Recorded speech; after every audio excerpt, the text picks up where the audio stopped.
Excuse me, you know this man? Excuse me, have you seen this man before? Excuse me, do you know him? This guy will know who he is. What? You recognize this man? No, never saw him before in my life. Doesn't ring a bell. When he first showed me it, I thought it was Mickey Rooney. But, I mean, well, it does look like him.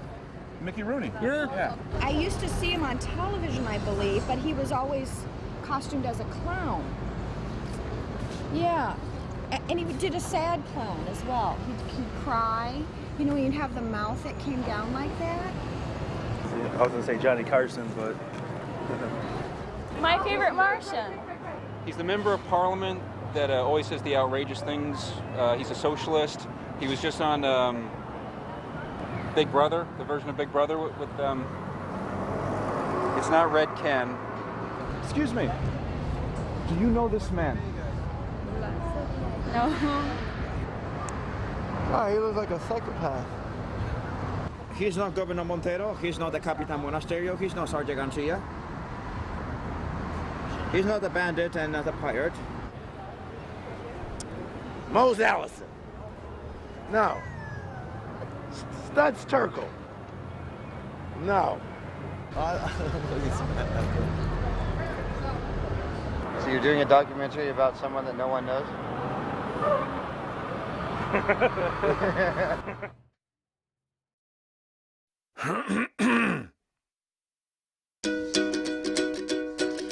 All the world's a stage, they say, and I've seen many things. Standing with my little ukulele in the wings. I've seen bearded ladies and strong men with iron bars. I've seen cheeky chorus girls hobnobbing with the stars. Yes, all the world's a stage, they say, and I've seen many things. Standing with my little ukulele in the wings. Once a leading lady was clearly in distress.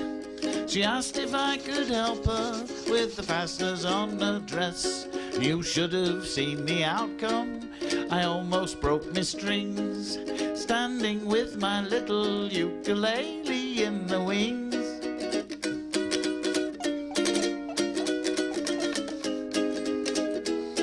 I'm not good, but I've got guts. I've seen song and dance men being heckled by catcalls, and a buxom bareback rider make a juggler drop his clubs. Hee hee! All the world's a stage, they say, and I've seen many things. Standing with my little ukulele in the wings. Standing with my little ukulele in the wings. It's like talking to a mailbox.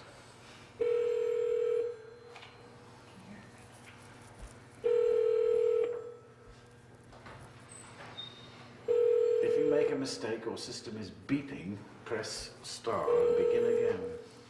We are back, 97.1 KLSX Breakfast with those Beatles, and it is time for a very, very special guest of the morning. You know him from the Bonzo Dog Doodah Band. You loved him as Ron Nasty in the Ruddles. You may have seen him sing and perform with Monty Python's Flying Circus. He's even done children's programming for the BBC. Please welcome Mr. Joe Public himself, Mr. Neil Innes. Good morning, Neil. Thanks for coming down. So, Neil, instead of, reviewing your history starting at art school through the Bonzos, I thought we'd start current and maybe work backwards. So, the reason you're here, of course, in Los Angeles, you have two shows coming up this week. Thursday at the 1650 Club, and Saturday, a sold-out show at the Lava Lounge. Tell us about these upcoming shows. Your first, I think, in 9 years. Yeah, well, I know. I am a little bit of an underachiever when it comes to sort of getting out and doing things. But really, I'm on my way to the Melbourne Comedy Festival. Ladies and gentlemen, I've suffered for my music. Now it's your turn. And Bonnie and Laurie, who run the neailinnes.org website, they were always nagging me, saying, well, when are you going to come and play in LA? And I said, well, you find a place and I'll come and play. But so really, these two things are kind of very informal. They're more like parties, really, and I'm just a guest at the party, and I think we're just going to have a good time. Well, it's bandwagon in A, and am I going to make it? I don't know, it's pretty high. I know. There's an old saying, if you don't rehearse, what can go wrong? But we thought we'd do a little bit of rehearsal. And I'm learning songs again, because the girls chose a lot of the songs, and I haven't played them for ages, so I was goofing up as well. I think I'm gonna step on the bandwagon with my 12-ball blues. I tried to say to everybody, look, just relax, because no one's going to kill you if you play a bum note. In fact, if something goes wrong, it's often funnier.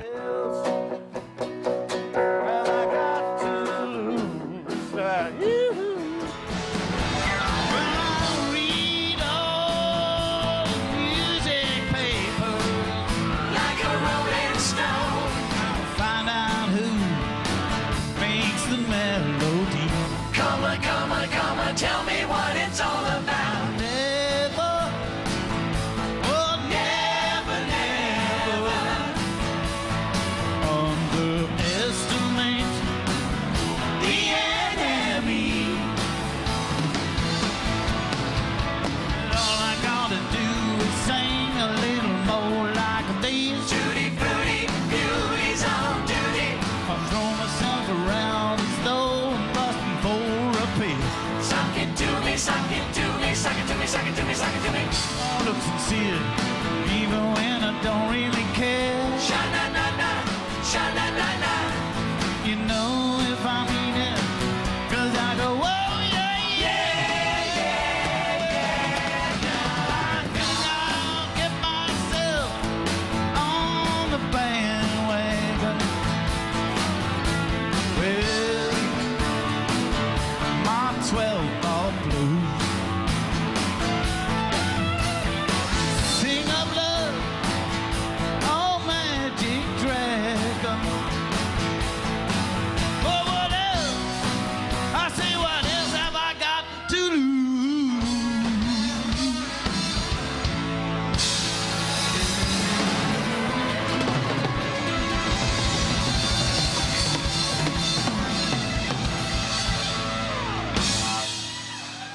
Take 5, eh? A little 5 break. Fag break, ciggy break. I know, there always is. Do you like playing LA? What's the vibe you get when you play in LA? I love to come to LA, but I mean, there's something I like it for about a week or two. But then I sort of get restless a bit. I don't know what it is. I mean, maybe I don't really like to be close to all that fame and stuff. Again, because that's the only thing that spoils it for me. I know it's irrational, but I love making music. I love working with other actors, and I've met lots of brilliant people. But when it comes to sort of having to be known or famous yourself, I tend to be a bit of a shrinking violet. Okay. And then have you look this way again, and then look kind of down. So I want to go to the You mean emotionally or geographically? Geographically. Even a little more down. I like the brim of the hat. Doing wonders for my self-esteem. So I really like the brim of the hat. I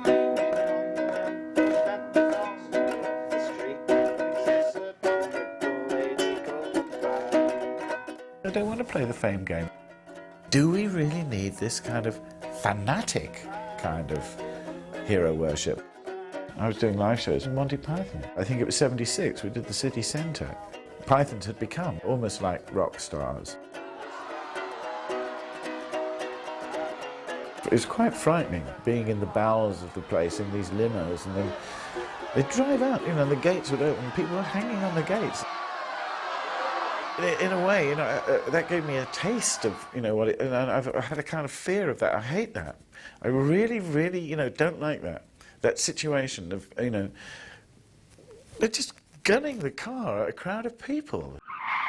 So I thought, no, this fame nonsense is, that's not for me. I remember it completely differently.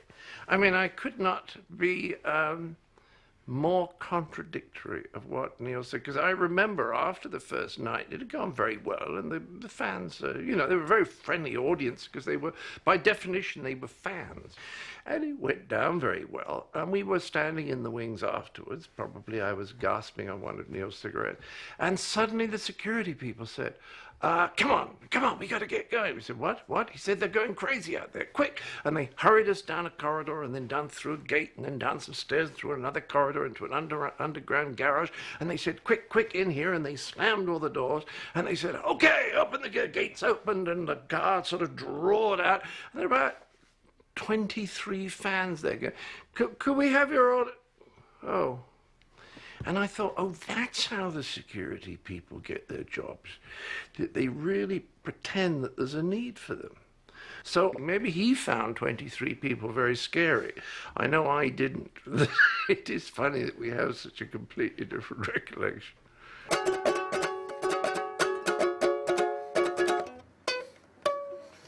Oh, I'll never master this thing. But I do know that Neil has a wonderful contempt for fame, and a really healthy one. Really healthy. And I know I admire Neil, and I wish I had a little more of his courage. He's a very thoughtful man, and he's got a great sort of bullshit detector about him, Neil. He just knows when there's bullshit around. And fame and the acceptance of fame is basically saying, okay, I'll let my life be controlled in a way by a process that's already been set in motion for lots of other people. I don't think Neil wants that. I don't think he wants his life to be controlled in any way. We did, I think, run over a few fans. I think one or two who got, I mean, they weren't sort of badly injured, you know. And only one was killed, I think.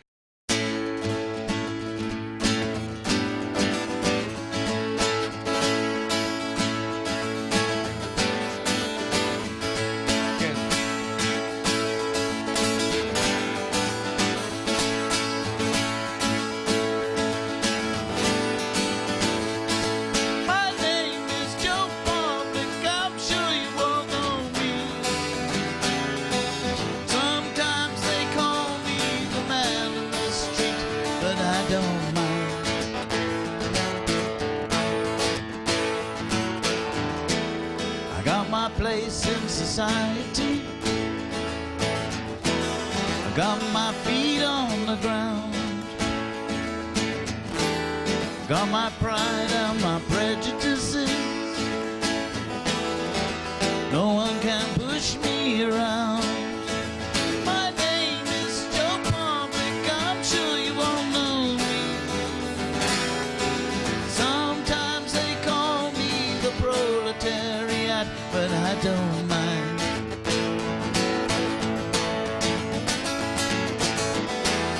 Sticks and stones may break my bones, but names can never hurt me. Got my pride and my prejudices. I am what I am, and I'm happy to be Joe Public. That's me. Joe Public, that's me. Joe Public, that's me. Joe Public, that's me. 'Cause I put my faith in the powers that be. Joe Public, that's me.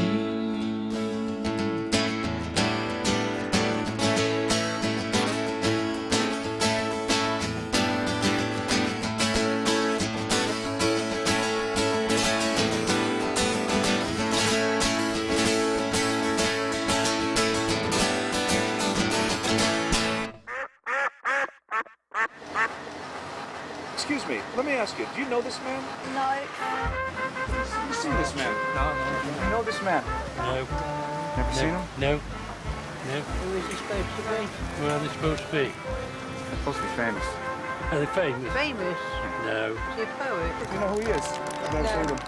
No, I can't recognise him. No, is he on television? He looks quite like my dad, actually. But No, he doesn't. Is it the one who did Fahrenheit? No. No? He looks a bit like Larry David. no, he doesn't really. Is it you with your The hair man off? who was poisoned. Sorry? The man who was poisoned? No. No? Close.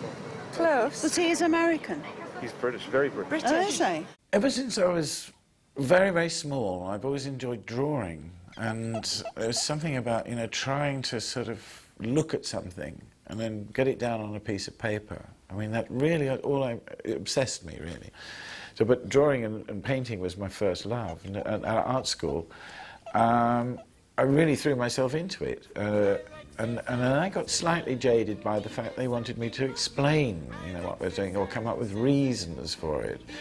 And so I found myself sort of spending less and less time in the art school. And of course, like all students, we're all short of money. And then by accident, I happened to be living in the same house as Vernon Dudley Bohay Noel. And he'd been somewhere and came back and said, I've met these extraordinary people. They call themselves the Bonzo Dog Dada Band. And they're looking for a pianist. He said pianist! So I said, all right, well, I'll look into that. And I first met Vivian Stanshall in a pub near my college in South London, Goldsmiths College. He was wearing a Victorian frock coat. He had check trousers like Billy Bunter. I don't know if people in America know Billy Bunter, but they're like Rupert Bear, very loud trousers. Correspondent shoes. He carried a euphonium under his arm, and he had huge pink rubber false ears. And I thought, well, this is an interesting character. I brought my love an apple, she let me hold her hand. The musical choice of the Bonzos was mostly, you know, in fun.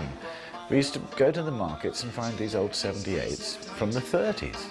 And they had amazing, you know, considering the 30s were supposed to be a time of Great Depression and things like that. There was a lot of humour about Alibaba's camel, you know, I'm going to bring a watermelon to my girl tonight, you know. And we didn't know what they sounded like until we got them home.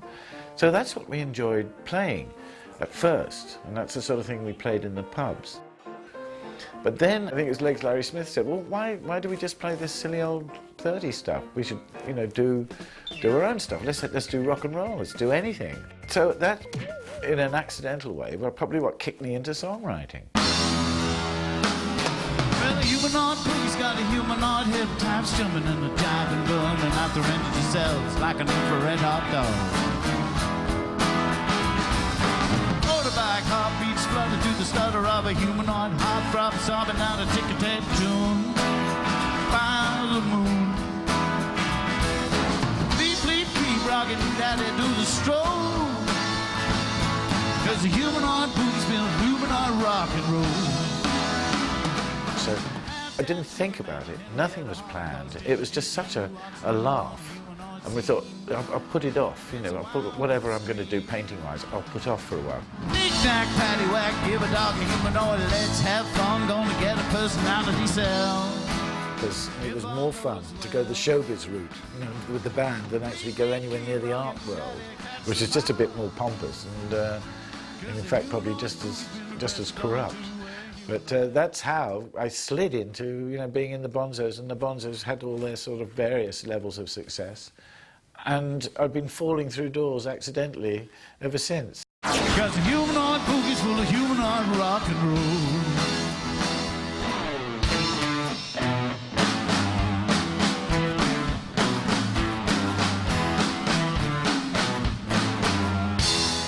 So, Neil, since this is a Beatles show and you've certainly been linked to the Beatles in many ways, let's talk a bit about the Fabs. Did you ever see them live?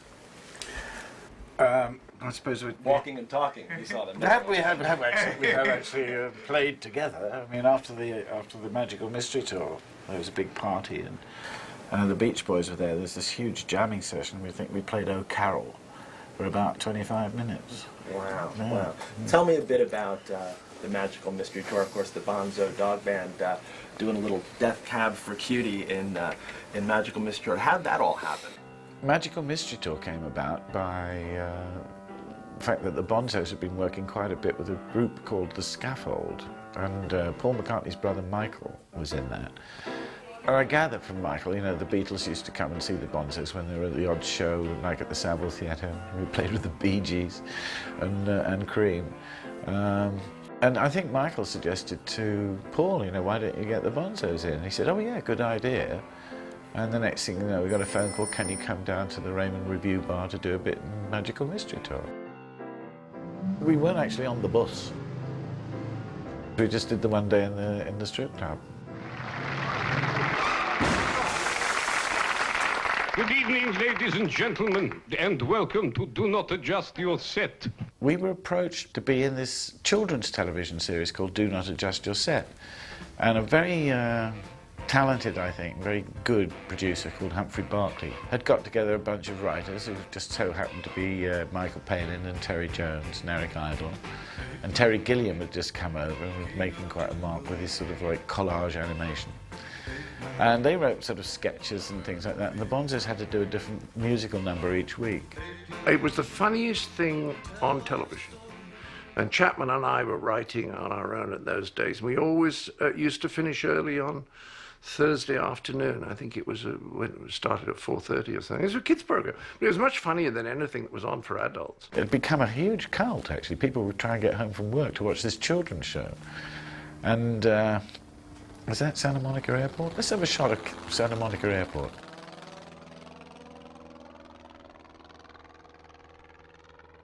And I think Eric was, you know, the first to acknowledge that, in fact, the anarchy part of Python was probably influenced by the Bonzos. On Do Not Adjust Your Set, must have been, I suppose, 1967, when we all got together.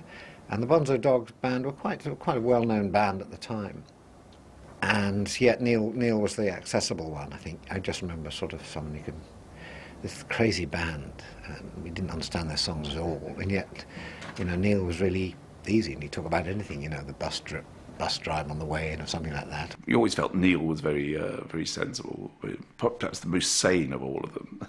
I knew the Bonzo Dog Doodah band a bit. I watched them and was very intrigued. I love that sort of relaxed chaos.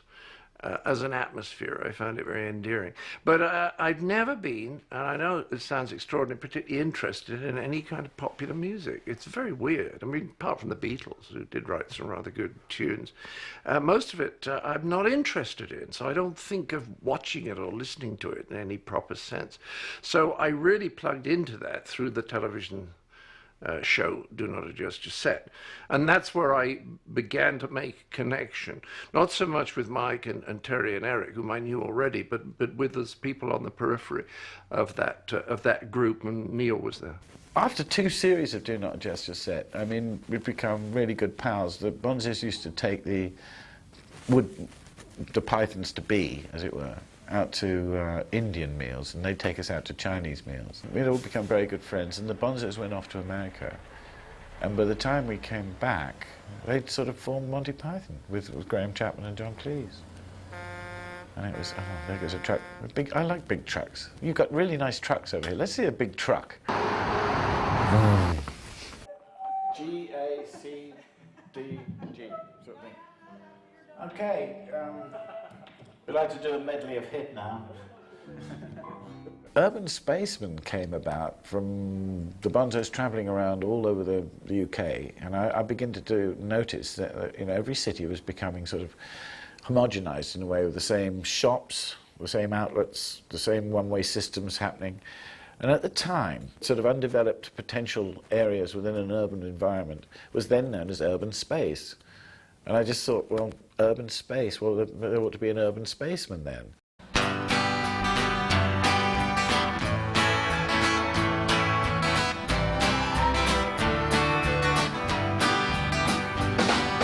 I'm the urban spaceman, baby. I got speed. I got everything I need. I'm the urban spaceman, baby. I can fly. I'm a supersonic guy. I don't need pleasure. I don't feel pain. If you were to knock me down, I'd just get up again. 'Cause I'm the urban spaceman, baby.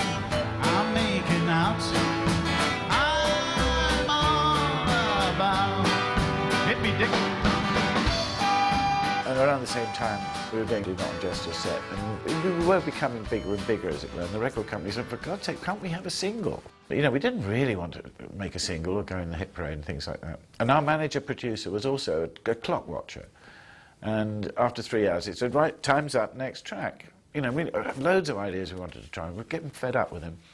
And Viv was down the Speakeasy, I think, in London, with Paul. He used to hang out with Paul quite a bit, and John. And Viv mentioned this clock-watching producer. So we had this wonderful moment when we went back to him and said, OK, we'll do the single, but we don't want you to produce it. And so he goes, oh, and who do you think you're going to get? So there's this wonderful pause, you know, before we said, well, actually, Paul McCartney will produce it. I wake up every morning with a smile upon my face. My natural exuberance spills out all over the place. So finally it's all done, it's taken 8.5 hours. And the manager's thinking, well, never mind, you know, these Paul McCartney's produced it. And then we hit him with the fact, well, no, we don't want Paul's name on the record. We don't want to be riding on the coattails of someone else's success. And he's almost in tears, you know. And in fact, Joel Druckmann came up with the idea for the pseudonym, Apollo C. Vermouth. It came to me in a dream. He suddenly appeared, Apollo C. Vermouth. I don't know how that came about, but I penned the name. Paul said, yeah, I'm happy with that. You know, we were awful, you know, unmanageable. But it underlines the fact we weren't interested in the hit parade. We didn't, you know, because we were more interested in taking the mickey out of people who took themselves a bit seriously, that's all. I'm the urban spaceman, baby. Here comes the twist. I don't exist.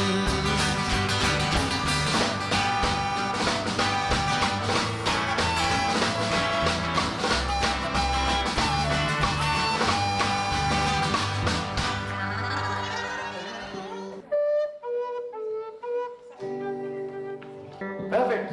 Well done. Well done. Well done. That was lovely feel. Lovely feel. Wonderful feel. One of the things about the Bonzos that does sort of get lost in history is they were more than just a comedy music act. They were one of, I think, the top 3 psychedelia bands of the 60s in terms of importance and influencing the form. You've got Pink Floyd, you've got Zappa, and I think you've got the Bonzos. And I think they were the big 3. I never, ever, ever thought that a Bonzos reunion was on the cards, ever. And then to get a phone call and to be asked to participate in the initial reunion concert and then subsequently the tour. Cross the mountains of your chest, I will stick a Union Jack through the forests of your cheek. Through the holes in your string. I think I've wanted to drop hints all my life that he ever did anything again with the Bonzos. I would stab my own mother to work with him. I don't know if you're watching, Mum. Obviously I wouldn't. A backstage summit moment. I keep saying to everybody, you know, television in Britain has become focus group and all the rest of it, and they all want to dumb everything down. I said, look at the biggest selling show in the world. It's your show, and it's funny, it's intelligent. It's got none of these restrictions, and they don't see it, you know. They still want to do this kind of... Oh, they try to restrict us. yeah, you've got a little clout now. You better, you know, keep it up. It's a beacon, it stands out in TV land.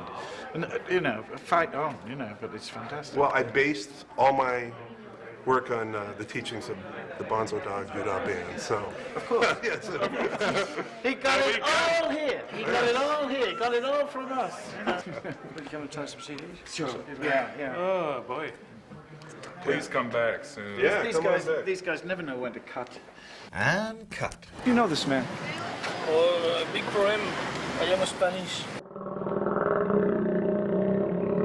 I remember he was a great one for getting drinks in hotels very late at night. There was always a night porter in these hotels. All the bars and everything would be closed up. and Neil would sort of go and find the night porter and give him a real talking and make sure he could find every single little phial of scotch or gin that was left. He said Neil was always he'd never let it go. He said there's some somewhere, isn't it? There must be a cupboard somewhere. And the bloke would say, oh no, more than one life's worth, I can't get that out for you. No, there's a cupboard, you must have a place. There must be a place in the bar. Just all we want is a few short miniatures. And he used to get quite agitated about that. And I christened him Night Porter Beta Innis, because he was, you know, these poor guys have a miserable time. And he used to smoke the most life-threatening cigarettes that I've ever seen in my life. I think they were called Capstans, and they were untipped, and I used to go and have one at the interval. I don't know why. Maybe I got a little adrenaline out of dicing with death. But these cigarettes were unbelievably powerful. It was like something the police threw at you during a riot. But I was very, very intrigued just to have one at the interval, and he always had these packets of them, because I don't know, I mean, I don't know anybody who smoked cigarettes like that and lived.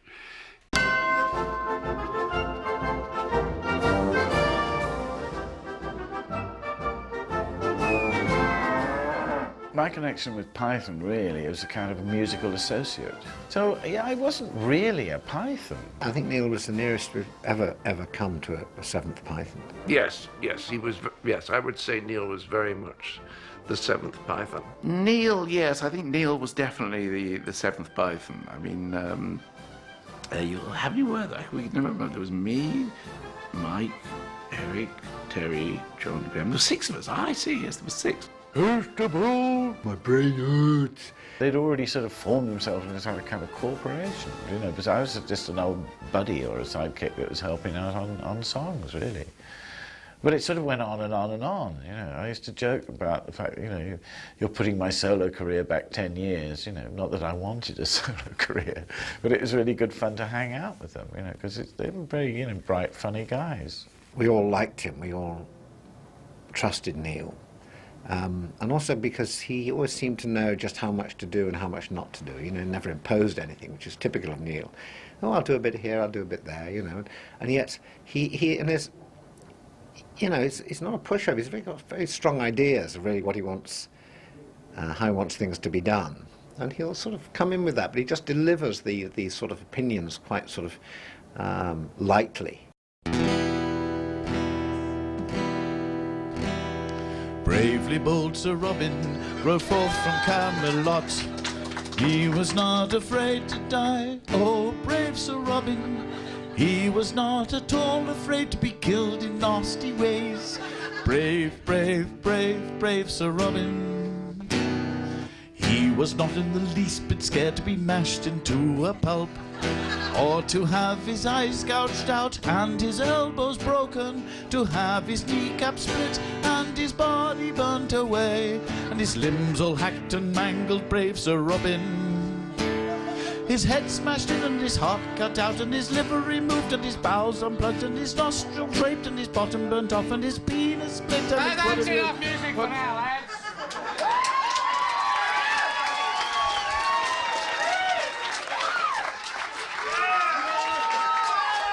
Dirty work afoot. Good day, Bruce. Hi. Good evening, everybody. Good day. Good evening, Bruce. Good evening, Bruce. How you doing tonight, Bruce? I'm very well, Bruce. And you? Appearing live in Hollywood, eh, Bruce? Oh, no, there's nothing like it. Things are looking up. Why don't we entertain all these Bruces and Sheilas by singing a little philosophical ditty? Why not, indeed, Bruce? All right. Immanuel Kant was a real pissant who was very rarely stable. Heidegger was a boozy beggar who could think you under the table. David Hume could out-consume Schopenhauer and Hegel. And Wittgenstein was a beery swine who was just as sloshed as Schlegel. There's nothing Nietzsche couldn't teach about the raising of the wrist. Socrates himself was permanently pissed. John Stuart Mill, of his own free will, on half a pint of shandy was particularly ill. Plato, they say, could stick it away. half a grade of whiskey every day. Aristotle was a bugger full of bottle. Hobbes was fond of his dram, and René Descartes was a drunken fart. I drink, therefore I am. Yes, Socrates himself is particularly missed. A lovely little think about a bugger when he's pissed. Thank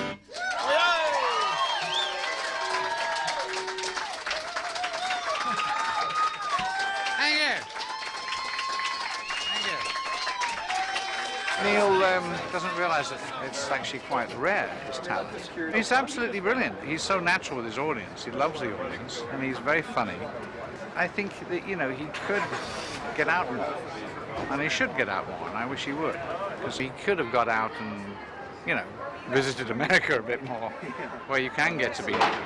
And I think the only trouble is that then, you know, if you hide your light under a bushel, it's too bad, because if you're really talented like he is, you should get out more. You owe it to us. So, well, maybe it scared him. I'm not quite sure what it was.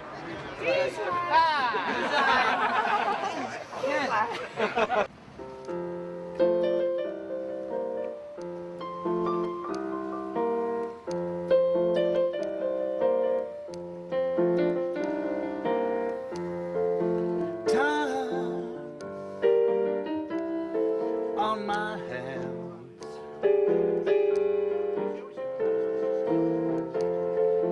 troubles on my mind.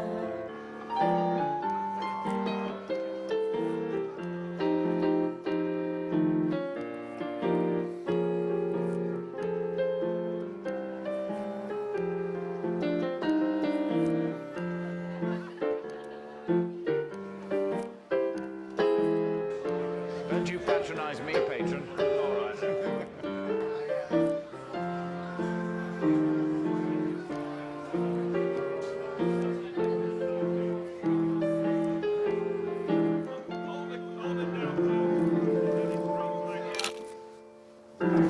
He told me that Belgium was his favourite country. He used to love Belgium.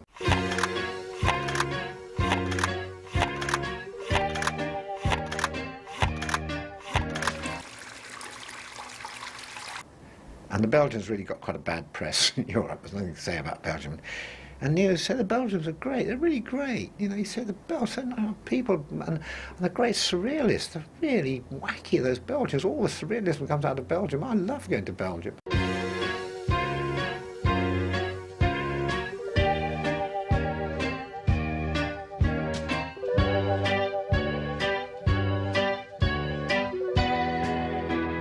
And we thought, okay, Neil, that was his thing about Belgium. And we on one of the Python sketches, we did a very silly quiz show, which we called Prejudice. I remember that. Again, one of those awful men with a clipboard, Prejudice. And tonight, you know, a competition to find the, you know, the rudest name for foreigners, you know, and all that. So the winner by a long chalk is miserable fat Belgian bastards. And a few years after that, I actually met some Belgian guys who were saying, you know, we watched Monty Python a lot, and I said, oh, you know, yeah, I'm really sorry about that sketch. It was just a joke, you know, about miserable fat Belgian bastards. I said, no, you're right. You're right. We are miserable fat Belgian bastards. And I think Neil liked that, because actually it's something I discovered about Belgians, and I've been to Belgium quite a bit since, is that they have a sense of their own sort of, you know, they can look at themselves in a certain way and take things out and say, that is absurd, that is silly, that is crazy. They don't have this terrific nationalism and all those sort of things that sort of inhibit artistic creation. And I think Neil felt a little bombed. Well, the fat Belgian bastards I've met have been very, very, very nice people, and actually quite slim too. You know, there's French music. I think Neil's like Belgian music. Well, I thought Neil was Belgian. Obviously, I misunderstood something. But I always thought, I mean, I was amazed at what a good English accent he had. But he's from Bruges, I think.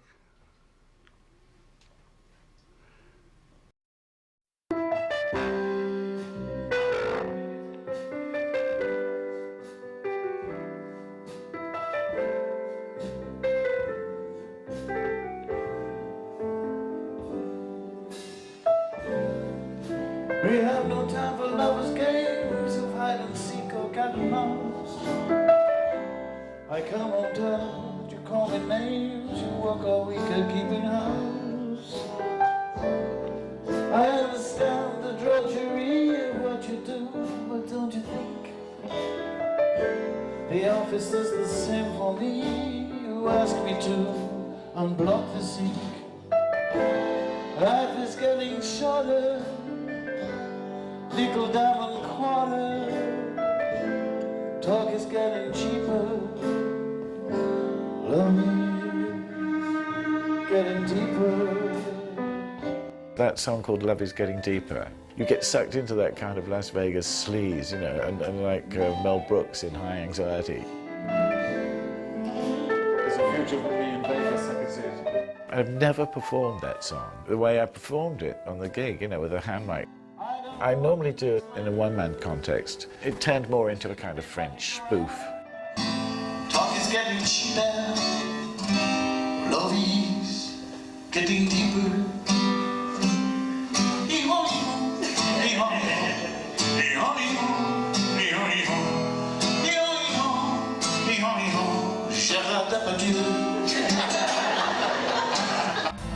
You nag at me, I raise my voice, the baby's toys are on the floor. You say be quiet, I have no choice, the slightest noise disturbs next door.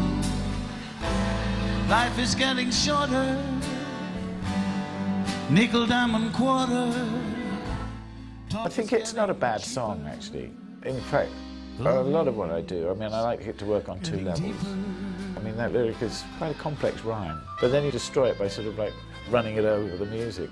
And then if you put a kind of twinkle into the performance, then you sort of got everything on all levels, really. If it's the sort of person that really listens to something, you'll hear it.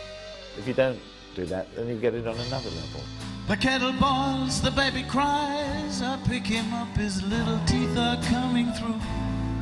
I dry his eyes, you break a cup, and underneath the kitchen light, your pretty face is close to tears, and so my heart goes out to you. As we embrace, love reappears to play its part.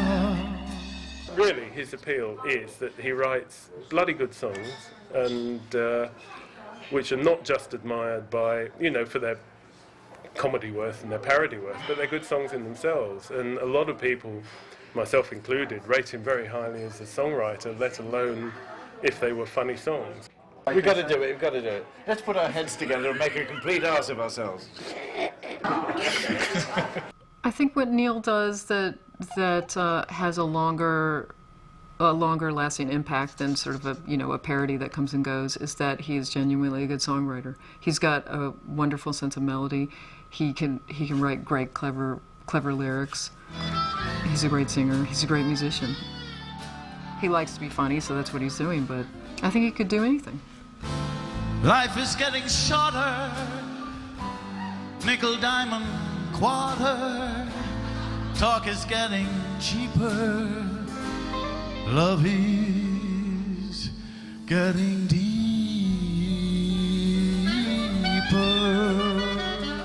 It's a throwback to art school, you know. I don't like to analyse what I do. At the writing process, I like to be very objective and hard about it and get it right.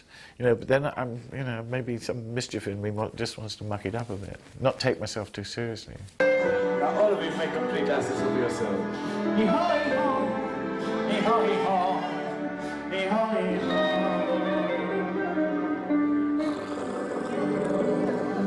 I've just done it once, just this once, just this one.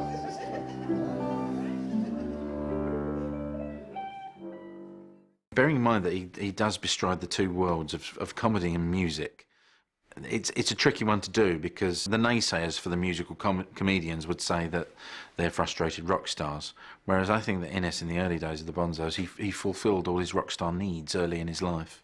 You know, to listen to his songs and his work, there's a kind of whimsy, you know, like P.G. Wodehouse, or the funnier moments of Dickens, like the Pickwick Papers. There's a very English core to the art that Innes produces, I think. A lot of English comedy and English music simply doesn't translate to a global canvas, but Neil, he has that way of speaking. He's quite colonial. I could see him in a pith helmet on the veranda of a large Indian lodge with many servants who he would be absolutely lovely to. I could see him very old school. I could see him with a moustache, I think, is what I'm trying to say. And a hat. 2 hats. Yeah. 1. I've seen bearded ladies and strong men with iron bars. I've seen cheeky chorus girls hobnobbing with the stars. Yes, all the world's a stage, they say, and I've seen many things. Standing with my little ukulele in the wings. I think Neil became part of the sort of permanent part of the group when we did the first stage tour, which I think was in 1973, something like that. I don't know when it was. But in the 4th series we did without John, then Neil sort of took a bigger role in that. But Neil was very much in tune with what we were doing, so it was always very easy to bring Neil in as another Python. He was absolutely rock solid. Like when we did the Python shows, Neil would come on and do his How Sweet to Be an Idiot. And you knew you were absolutely safe with that. There would never be a problem. It would be an absolute stormer. The audience would completely love it. The nice thing about doing a stage show is if you really like something, you hear it every single night on the tannoy. And I would sometimes stand in the wings and listen to him singing that song, because it always just touched a little nerve with me. I thought there was a bittersweet quality about it that was just Neil. You know, some of the sketches, they had good nights, they had bad nights. Neil always did How Sweet to Be an Idiot. It was an absolute stunner.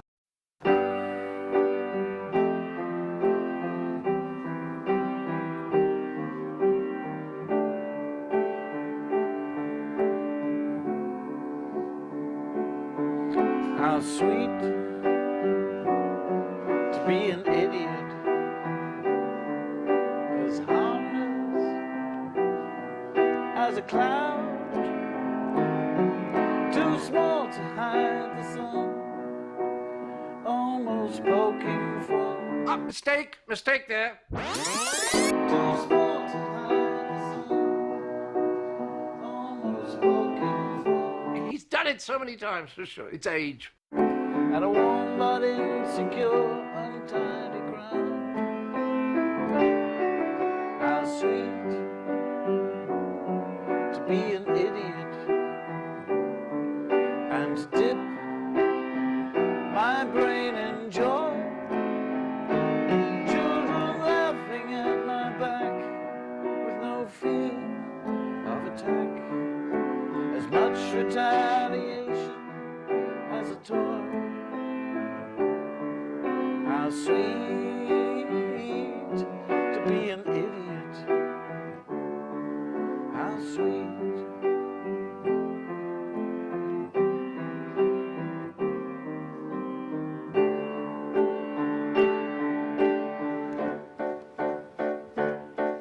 I tiptoed down the street, smile at everyone I meet.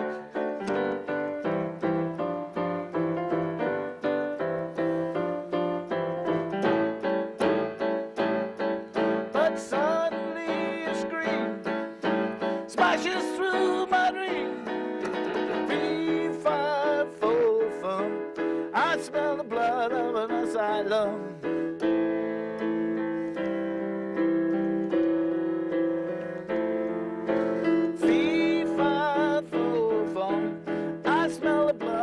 Asylum. Hey you, you're such a pedant. You got as much brain as a dead ant, as much imagination as a caravan site. But I still love you, still love you. Ooh, how sweet to be an idiot. How sweet.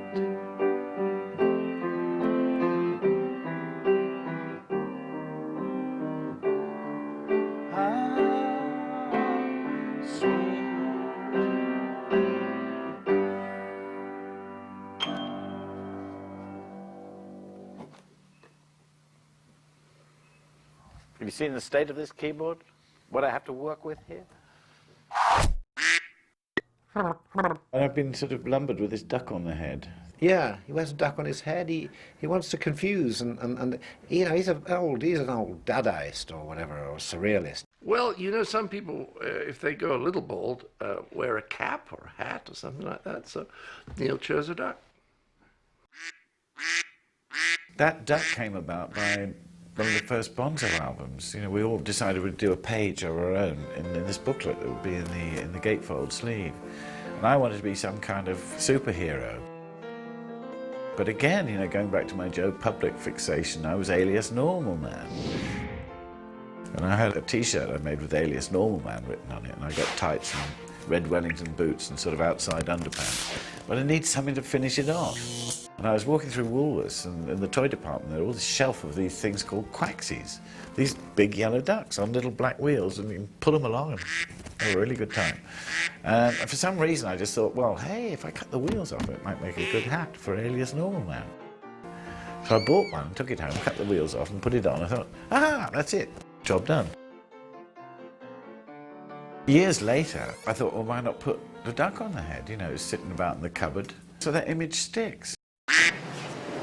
Good gracious, no. Never seen him. Have you? No. I bet you have. I don't think so. Bob Boss? No. No. I do recognise him. I'll give you hints. Bonzo Dog Band. Who? Monty Python? Oh, yeah. The Ruddles?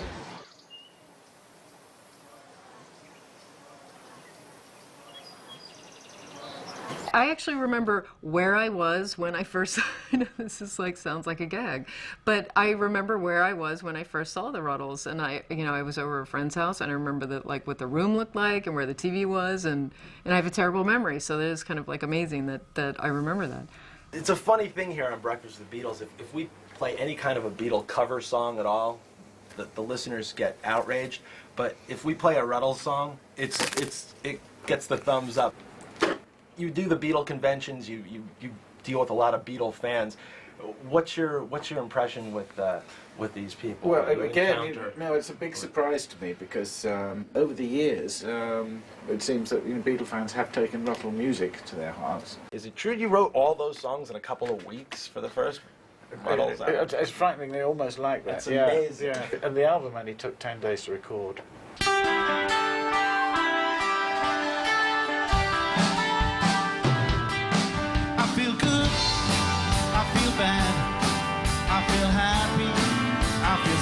The Ruddles started off by accident in Rutland Weekend Television.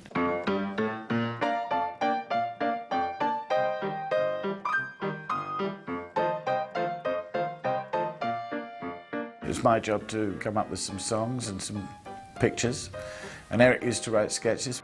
So one of the ideas I had, which is cheap and cheerful, was a parody of Hard Day's Night. Am I in love? I must be in love.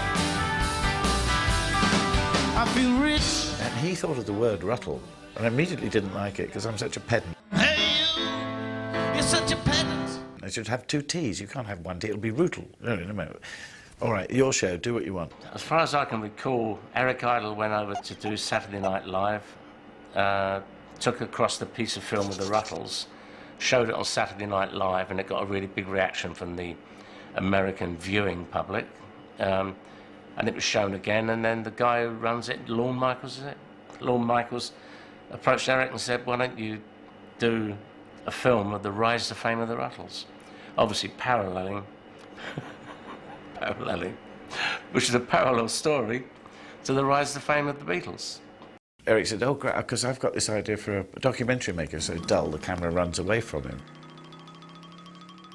So Neil just sat down and wrote all these Beatles songs. And Eric just took the Beatles story and changed Penny Lane to Denny Lane, and that was it, really. All you need is to cash the story of the Prefab Four, and George was all up for it.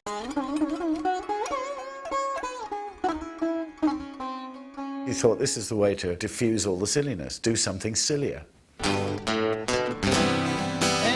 time of the day I can see her face when I was a dream. Well, I played the part of Ron Nasty, it's the John Lennon character. Wouldn't have been my first choice. In fact, I wasn't even sure I really wanted to be one of them. And Eric wanted to play Sir Dirk McQuickley, who's the Paul character. He wasn't Sir then, of course, just Dirk McQuickley. John Halsey had been the drummer. He's one of the world's funniest men, you know, he's got this sort of like dour face. He was Barrington Womble, whose name was shortened to Barry Wong.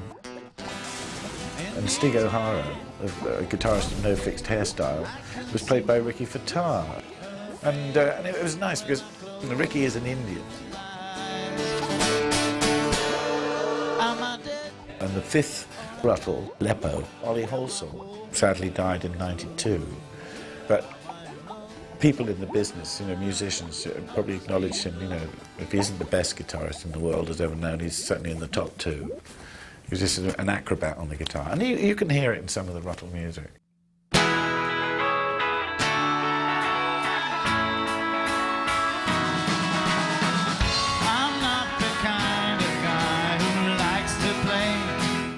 Of course, the music for the Ruttles, rule one, instinct told me, don't listen to any Beatle records, don't listen. And I went back to, where was I when I heard Love Me Do or something? And so I started right from my personal experience and putting myself in sort of school dance situations. The thrill of holding hands, you know. Hold my hand, yeah, yeah. Hold my hand, yeah, yeah. Hold my hand and I'll see you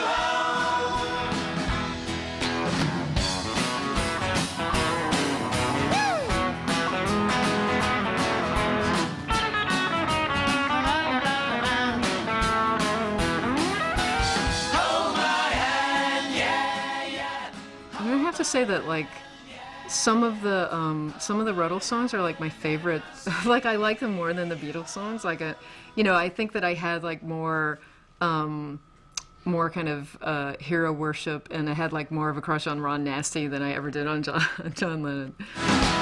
hold my hand, yeah, yeah. Hold my hand, yeah, yeah. Hold my hand and I'll see you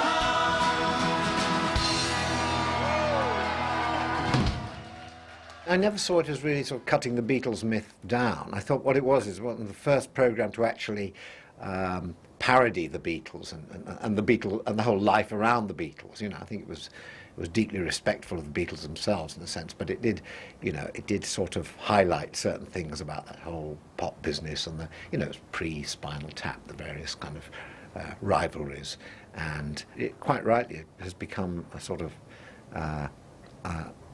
in a class of its own. There's not really been anything quite like that. And I looked at it again the other day, and it was pretty impressive the way they've caught the music. We had a good time in Double Back Alley, fences to climb, and Father O'Malley to clip your ear and steer you clear from the funny man with the ice cream van who talks so queer. Double Back Alley takes me back, and in my mind I see happy smiling faces if I flock my memory. Double Back Alley, and then came tea.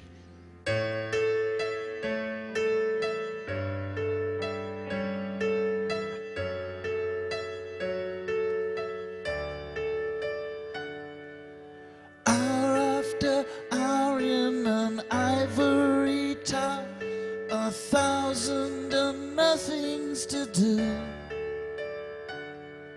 spending the day in a colorful way, blue upon blue, drifting along on a cotton wool cloud, dreaming of drum majorettes, swastika nightingales croon tongue-in-cheek, an elephant never forgets.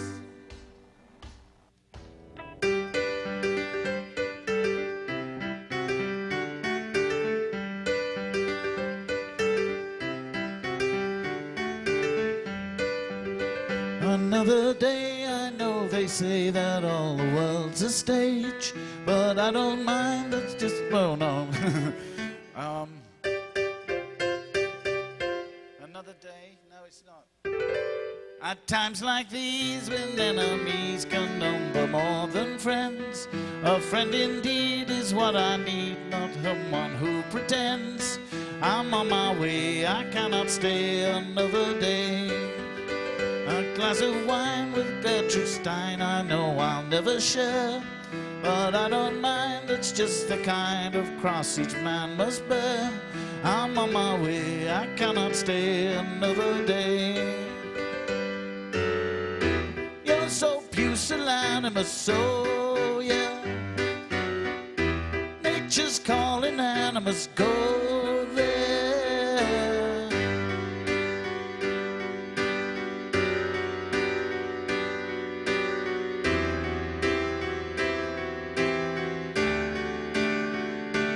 I have always thought in the back of my mind, cheese and onions. I have always thought that the world was unkind, cheese and onions.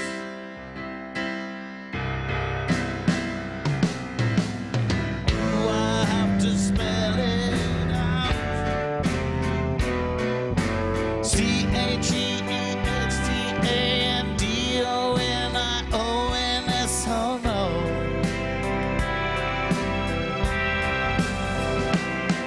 Machine.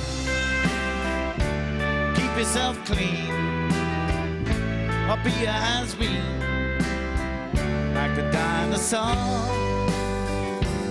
Man a machine. You should be singing.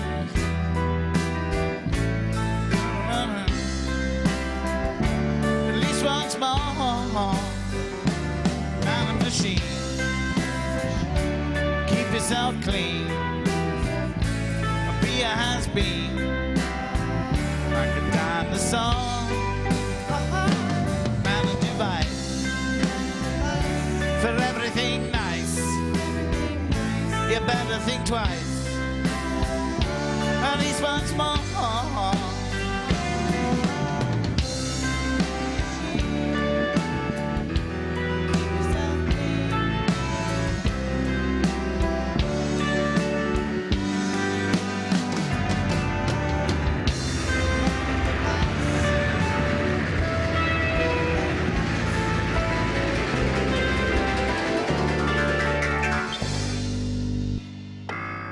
Missed it. That's what rehearsals are for, folks. I've always thought of the Ruttles as being a kind of semi-official biography of the Beatles, exactly for that reason, to diffuse some of the madness, which is, let's face it, broke them up. You know, if you can't go out and play together, if you suddenly become these kind of mystic creatures, you know, you're so far removed from really what it's all about. And I have to tell one story because Danny Farrington reminded me that we were at George Harrison's house, Neil and me, and Ringo was there. And we were stood in the garden and Danny handed George a guitar, and George and Ringo started to sing to Neil and I, Ouch. Ouch, don't desert me, ouch. And there was this wonderful flip in the world where the two Beatles are singing a Ruttle song to two Ruttles, and it was just a great moment. It was like, and we were.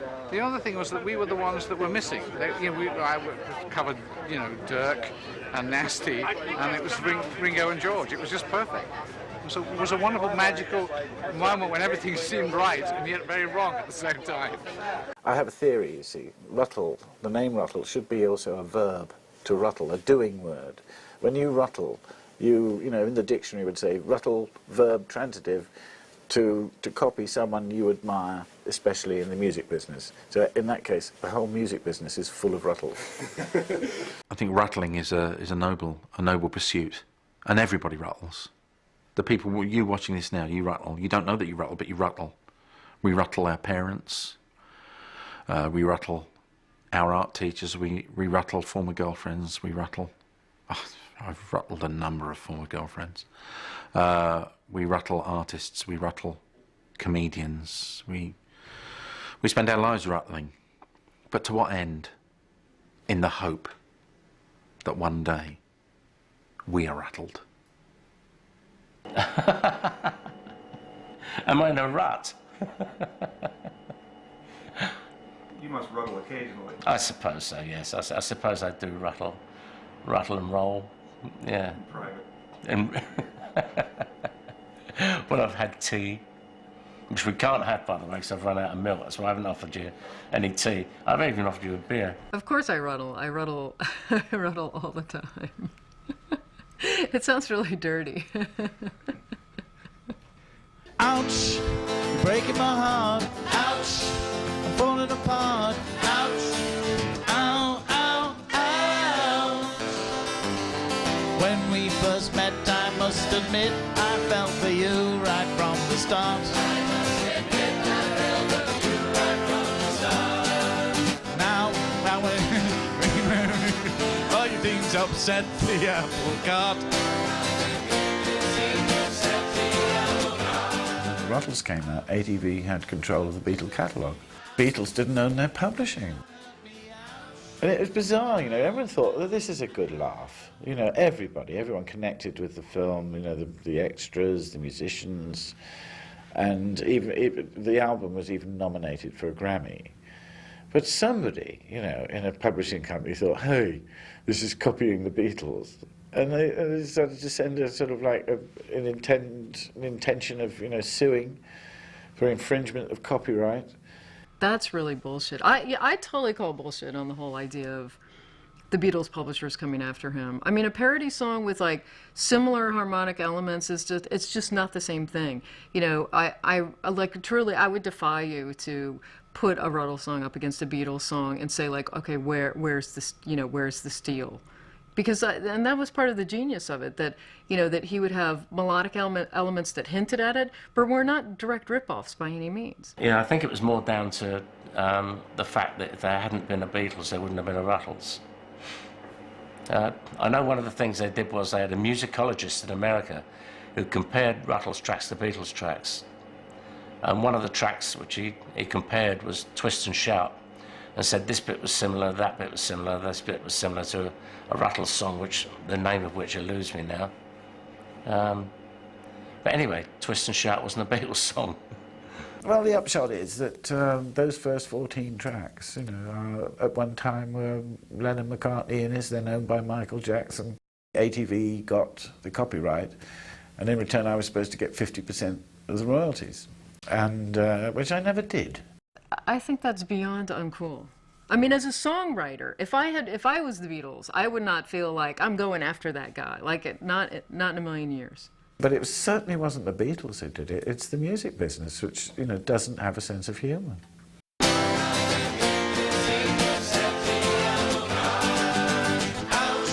An ironic footnote.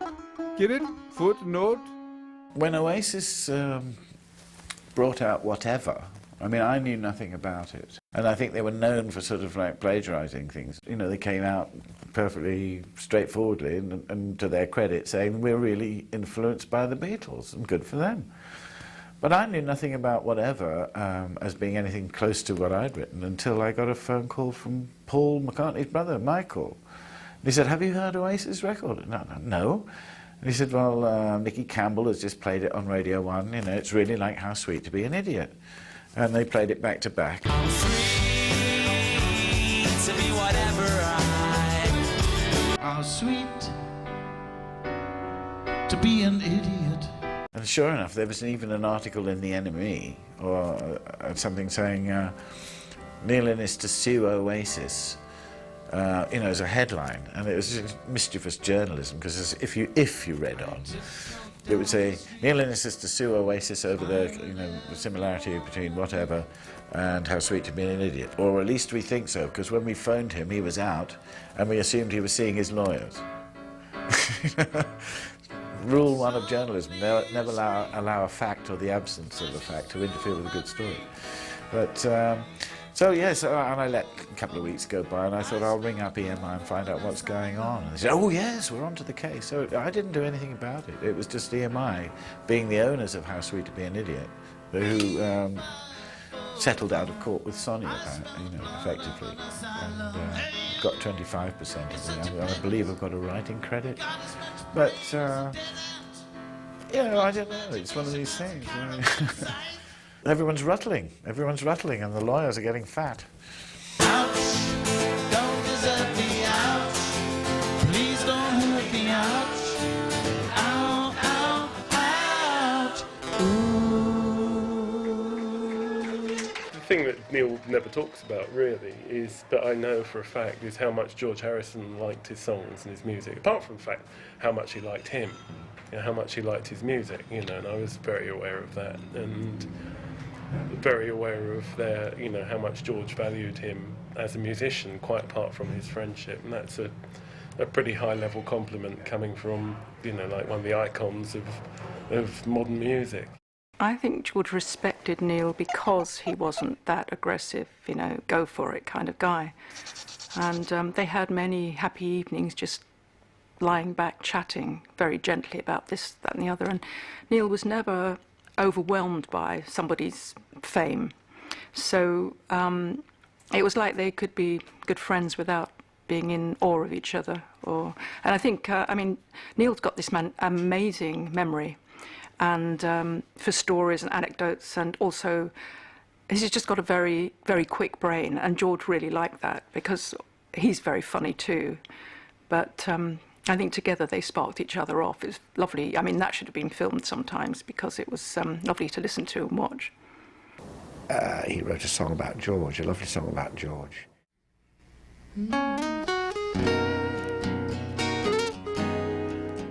Friends at the end of the line, and he's in there along with everybody else. You reach a certain age and you have to get used to the fact we are mortal. A lot of dear and bright, talented people have gone. The telephone rings, you pick it up, you say hello, hello, says an old friend, how are you? I'm fine, you say, and you. There's a little awkward small talk, and then the bad news. Have you heard? So-and-so's copped the big one, just like that, it was out of the blue. You wanna know how bad? Just a matter of time is the clinical view. Oh my, nobody wants to die, but it can hit you right between the eyes when you're talking about friends at the end of the line. It all seems to be the wrong people are going, and it's one of those things. If they're not there, they're not there. But I think one wants to try and sometimes express what you felt about them and what you owe to them. And I think Neil is aware of that. On a cold and sunny late November day, you walk around under clear blue skies. Kick some leaves, sniff the bonfire smoke, and attempt to philosophize. How will it be when it's your turn to go? Will you find a few famous last words to say? Or will you simply fall asleep knowing nothing in the universe ever really goes away? Oh my, nobody wants to die.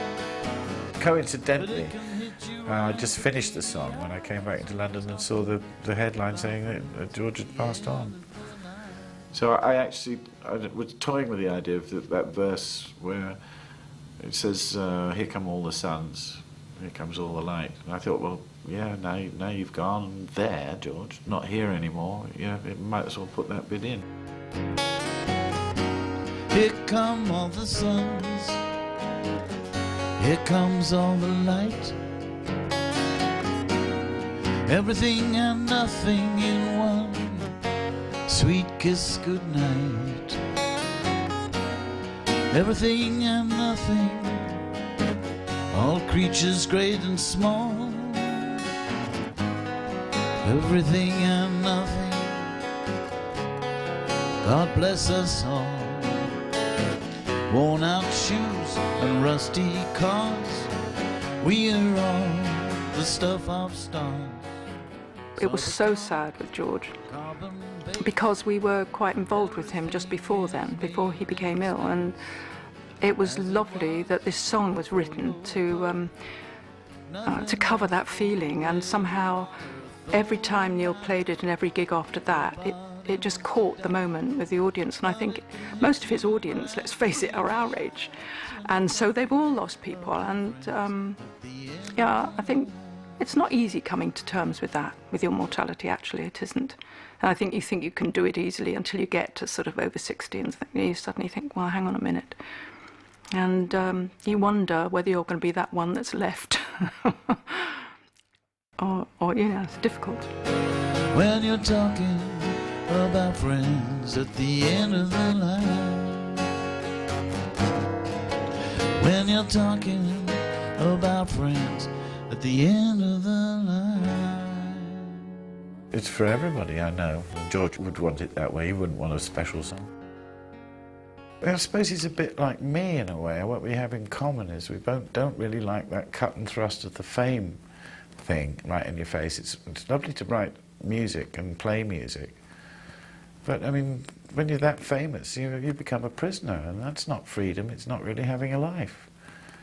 And if anything's persuaded me to sort of, no, I don't want to go down that road. And I sort of could see what it, you know, sort of did to George in a way. I mean, but George is, you know, perfectly capable of, you know, sorting himself out, you know, which he did, and he was always thoughtful. I mean, yeah, we used to walk around talking about life in the universe, you know. And did you get to say goodbye to him? No, not really, no. By chance I sent an email, which Olivia answered, but that's private.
We are back. Neil Innes hanging out with us for one more set. Let's clap for Neil. I know radio. Anything else you want to say, Neil? Can I just say thank you to Bonnie Rose and Laurie Stevens, who run the website. It's not my website. You've got to realise it's all their work, and they started it, and I'm so grateful to them. And I think what we stand for is one person at a time, don't we? For 2 years, I didn't know this website existed that was started by Bonnie and Laurie over here. And it took them 2 years to sort of pluck up the courage to sort of let me know they were doing something with my stuff, and they didn't know whether it was all right or not.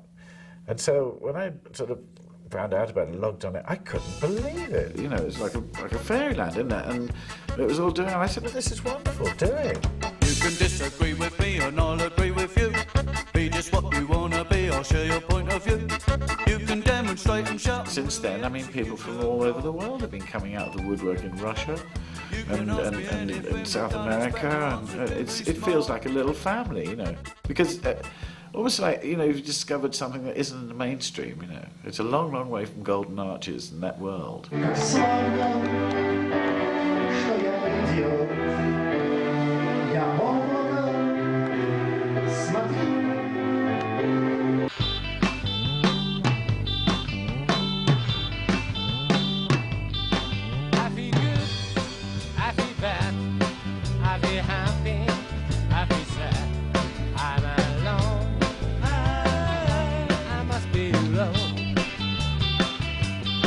We do live in a culture which is all about fame and money, and I mean, is this the way it's always been? Maybe it is. I don't know, but if you if you don't dig in and sort of keep saying, no, it could be better, it could be better, don't you think it could be better?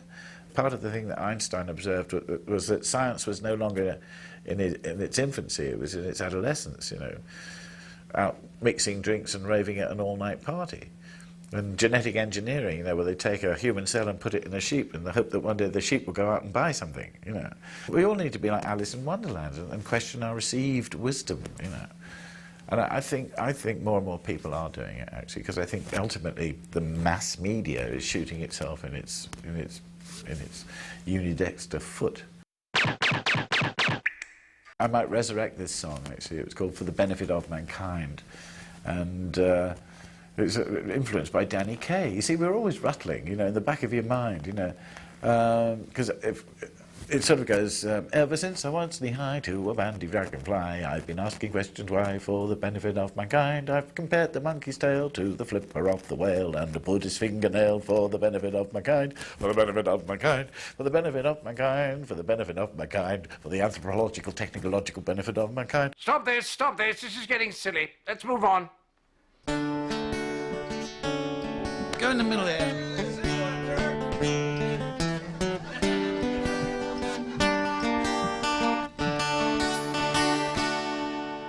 Time goes by, as we all know, naturally. People come and people go, naturally. Let's be natural. Ever since the world began, let's be natural. Every woman, every man, let's be natural. Has followed nature's plan, let's be natural.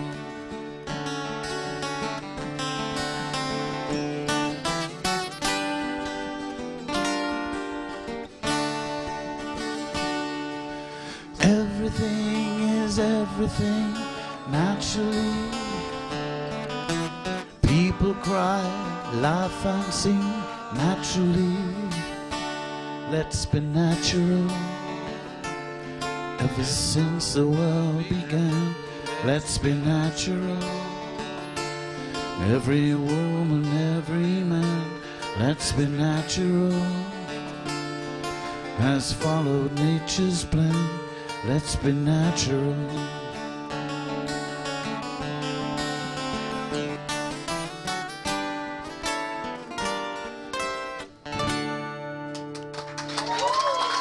All together now, 1, 2, 3.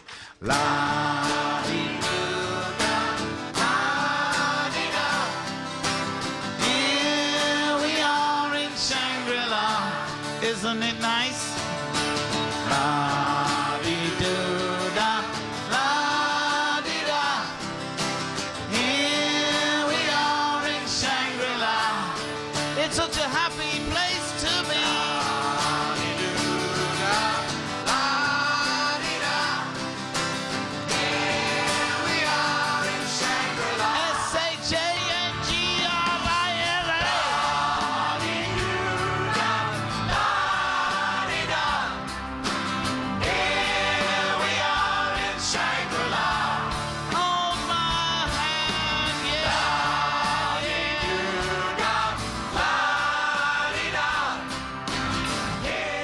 Neil Innes is one of our great undiscovered geniuses, or maybe he's partially discovered but should be unearthed completely. I would say up there with Chaplin and Steve Martin. This time, all the ladies.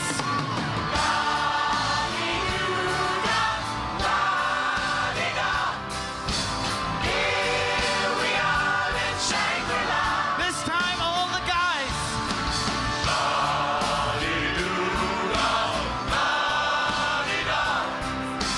Here we are in Shangri-La. This time, that guy over there.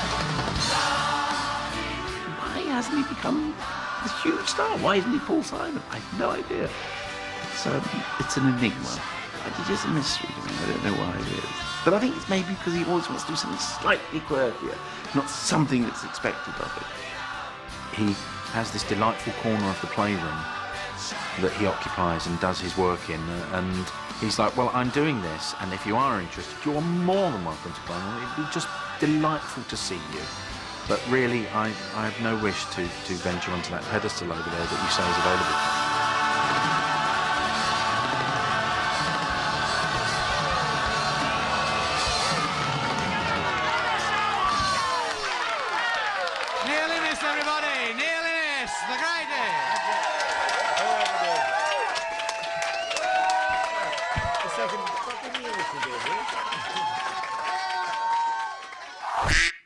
I mean, the alarm bells have been ringing for some time, you know, about this over-worship of fame. But to quote George Harrison, you know, and if anyone should know anything about it, he said, it's all very well, you know, wanting to be rich and famous, and if you're lucky enough to become rich and famous, you know, you still have to find out who you are. And it's probably better if you find out who you are and work out whether you want to be rich and famous. There's a lot more fun being a Russell than a Beatle. What do I do now? Oh, then you can take your ukulele. Oh, yeah. Sorry. I forgot that. Sorry. Well, here you are. Close-up of hand. Okay, close-up of hand, yeah.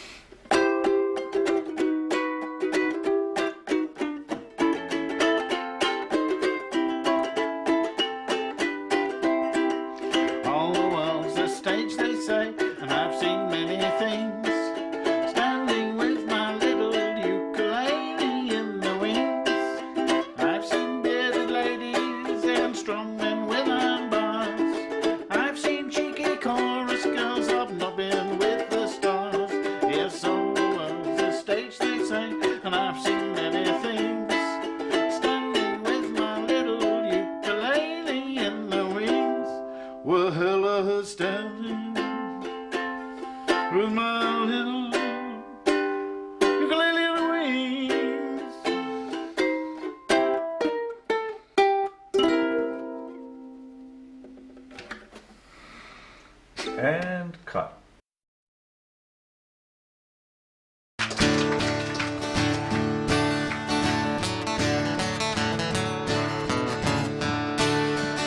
Don't you get flashed with me, Thornton.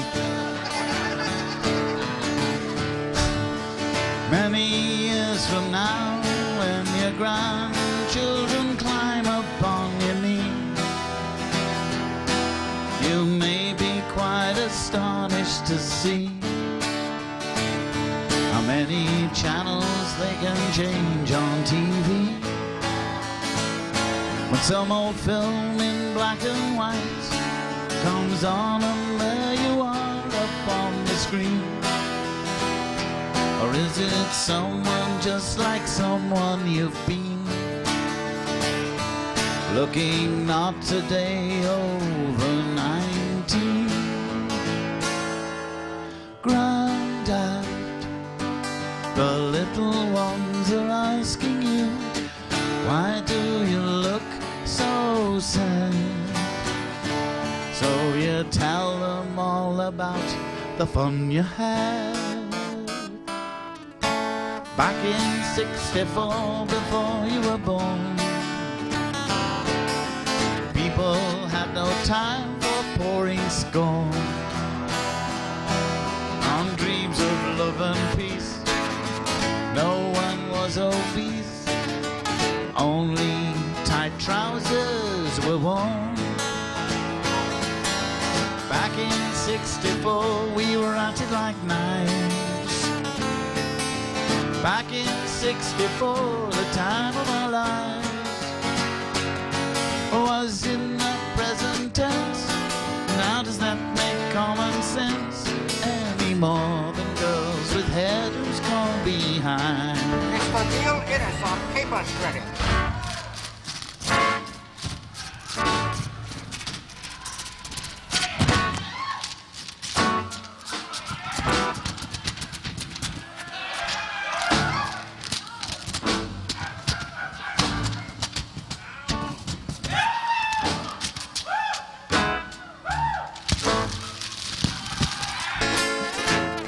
'64, before you were born,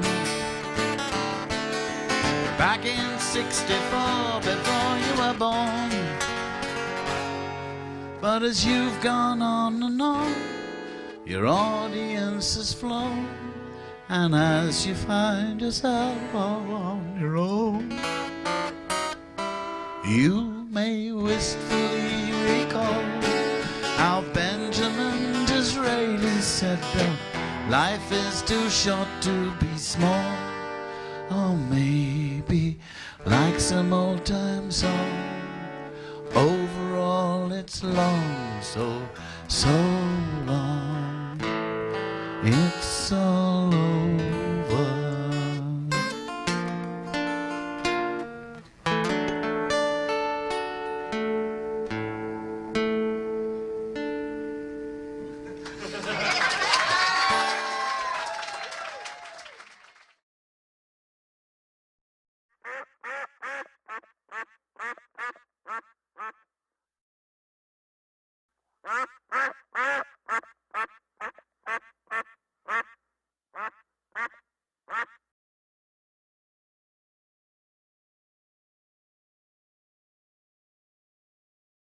Ah!